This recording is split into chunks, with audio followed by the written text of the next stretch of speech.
દેશના 4 શંકરાચાર્ય દ્વારા ગાય માતાને રાષ્ટ્રમાતા તરીકે જાહેર કરવા આવાહન કરવામાં આવ્યું છે, જે અંતર્ગત ગૌમાતા રાષ્ટ્રમાતા પ્રતિષ્ઠા આંદોલન ચાલી રહ્યું છે। તેના સમર્થનમાં આજ રોજ શહેરના હરણી વારસિયા રિંગ રોડ સ્થિત બેન્કર્સ હોસ્પિટલથી ગુરુકુળ સુધી ગુરુકુળ વિદ્યાલયના બાળકો સાથે શિક્ષકો અને ગૌરક્ષકો હિન્દુ સંગઠનો દ્વારા એક રેલીનું આયોજન કરવામાં આવ્યું હતું।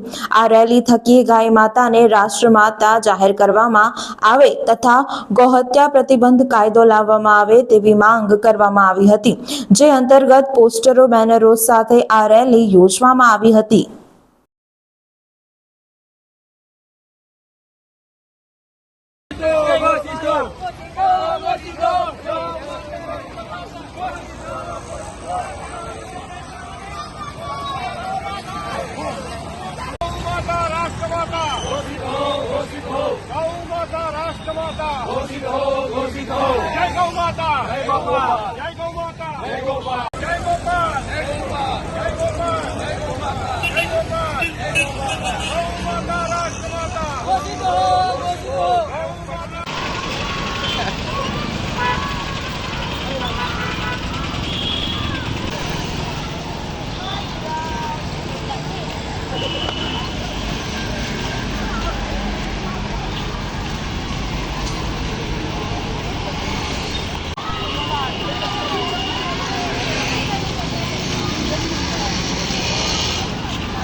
जय गौ माता, जय गौ माता, जय गौ माता, जय गौ माता, गौ माता राष्ट्रमाता,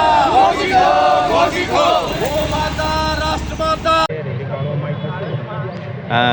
गायने एक राष्ट्रीय पशु तरीके जाहिर करवा माटे एक गौ रक्षा हेतुसर बद्री केदार शंकराचार्यजी हविमुक्तेश्वर दासजाना नेजा हेठळ एक रेली काढवामां आवी छे અને સમગ્ર વિશ્વની અંદર ગૌ માતા રાષ્ટ્રમાતા જાહેર થાય એ માટે જ્યારે શંકરાચાર્ય બીડું ઝડપ્યું છે તો વડોદરા કેમ પાછળ રહી જાય એ હેતુસર આજે ગૌ રક્ષા બચાવના હેતુસર આજે એક રેલી કાઢવામાં આવી છે।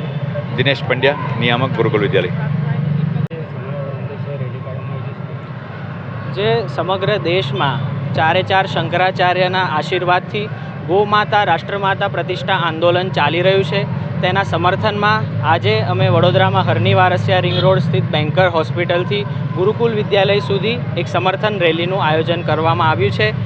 એક જ ઉદ્દેશ્ય છે કે સમગ્ર ભારતમાં ગૌ હત્યા બંધીનું કાનૂન બને અને ગૌ માતાને રાષ્ટ્રમાતા ઘોષિત કરવામાં આવે। મેહુલ પ્રજાપતિ। વડોદરાના સમાચાર જુઓ તથા આપણી ચેનલને સબસ્ક્રાઇબ કરો અથવા સંપર્ક કરો।